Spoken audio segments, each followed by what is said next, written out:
మీ business ఏదైనా మీ ఊర్లో promotion చేయాలంటే అది సుమన్ టీవీతోనే సాధ్యం. ఇప్పుడే సంప్రదించండి. 27వ తేదీ పెద్దలు రాష్ట్ర మాజీ ముఖ్యమంత్రి నారా చంద్రబాబు నాయుడు గారు పెద్దలు 27వ తేదీ పుత్తూరులో తన కార్యక్రమం ముగించుకొని 5 గంటలకు మదనపల్లి రాబోతున్నారు. సాయంత్రం 5 గంటలకు 5 గంటలకు ఇక్కడ వచ్చిన తర్వాత ఇక్కడ కొద్దిగా ఫ్రెష్ అప్ అయిన తర్వాత అక్కడ నుంచి బయలుదేరి 6:30 వరకు బెంగళూరు బస్ స్టాండ్లో ఇఫ్తార్ విందు ఉంది.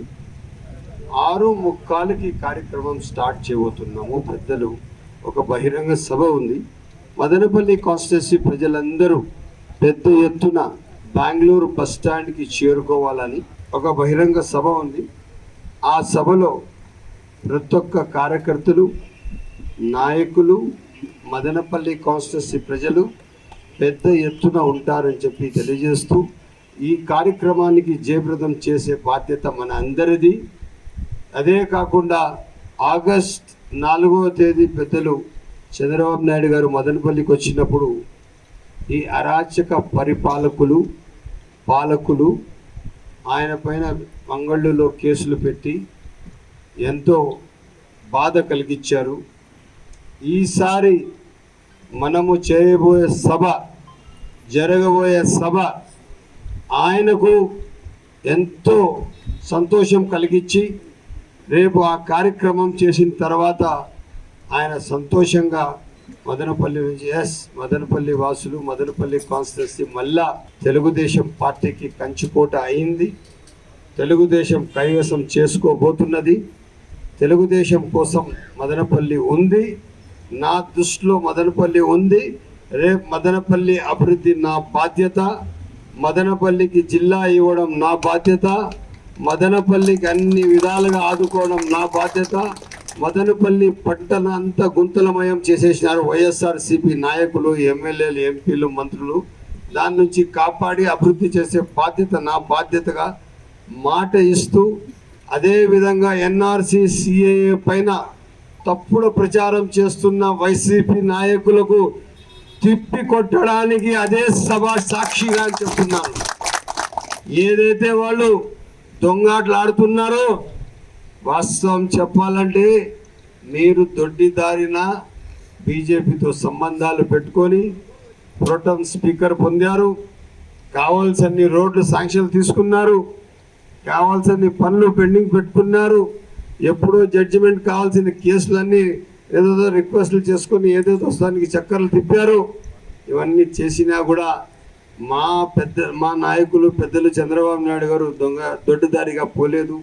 ఆంధ్ర రాష్ట్ర ప్రజల సాక్షిగా, 6 కోట్ల ప్రజల సాక్షిగా, 140 కోట్ల భారతీయుల సాక్షిగా నేను ఆంధ్ర రాష్ట్ర అభివృద్ధి కోసం తెలుగుదేశం పార్టీతో కలిసి వెళ్తున్నాను.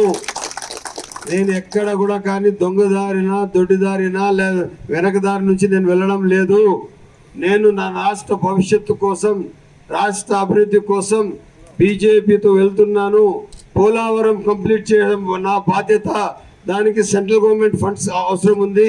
రాష్ట్ర విభజనలో పోలవరం పూర్తి కట్టడానికి సెంట్రల్ గవర్నమెంట్ బాధ్యత అని ఆ రోజు పార్లమెంట్లో పొందుపరిచారు. దానికి అనుగుణంగా అన్ని విధాలుగా పెద్దలు చంద్రబాబు నాయుడు గారు పనిచేయడానికి సిద్ధంగా ఉన్నారు. ఇదే మాటగా నేను మదనపల్లి సాక్షిగా రేపు ఎన్ఆర్సీ సిఏఏ పైన పూర్తి స్పష్టత ఇస్తూ మాట్లాడడానికి పెద్దలు రాబోతున్నారు. మీ చెవులన్నీ వైసీపీ నాయకుల చెవులన్నీ తెరిచిపెట్టుకోండి, వినడానికి సిద్ధంగా ఉండాలా. మేము మాట్లాడిన మీరు వాస్తవాలుగా వినాలా. దానికి కూడా ఏమన్నా వంకరగా పెడతారేమో, మీకు ఏ అదుపు లేదు. ఇప్పుడు ఇన్ని రోజులు మదనపల్లిలో మేము ఎప్పుడు నేను కాన్స్టిట్యున్సీలో ఎంటర్ అయితే కూడా కాశీరావుపేట నుంచి ఎంటర్ అవుతున్నది నా అనుభూతి. ఈరోజు ఏదో ఎట్లా లక్ అట్లనే తగులుతుందేమో అని చెప్పి ఈరోజు మళ్ళీ కొత్తగా ఇప్పుడు మళ్ళీ కాశీరావుపేట పోవాల్సింది ఎప్పుడంటే పార్టీ ఇచ్చిన టికెట్ కన్ఫర్మ్ చేసిన తర్వాత సంబంధిత నాయకులు తీసుకొని కన్ఫర్మ్ చేసిన తర్వాత వచ్చేటప్పుడు ఆ విధంగా రావాలి, ఆడ పూజ చేసుకొని రావాలా. అంతా అయిపోయింది. 11th వరకు జరుగుతుంది. ఇప్పుడు కాశీరావుపేట గుర్తొచ్చిందా? ఇంకా బర్త్డేపల్లి కూడా పోయినామన్నా. దానికన్నా ముందు దీన్ని కూడా పోయినా. అది కూడా గుర్తొస్తుంది చూసుకోండి. ఇదంతా వైసీపీ చాప్టర్ క్లోజింగ్గా. ఇంకా కౌంట్ డౌన్ స్టార్ట్. మీరు చేసిన పాపాలే మీకు తిప్పి కొడతాయి.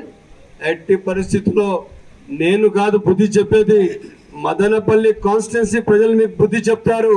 మదనపల్లికి తీరని మోసం చేసిన వైఎస్ఆర్ సిపికి డిపాజిట్లు గల్లంత స్థాయికి తీసుకొచ్చే స్థాయికి మేమందరం పనిచేస్తాము.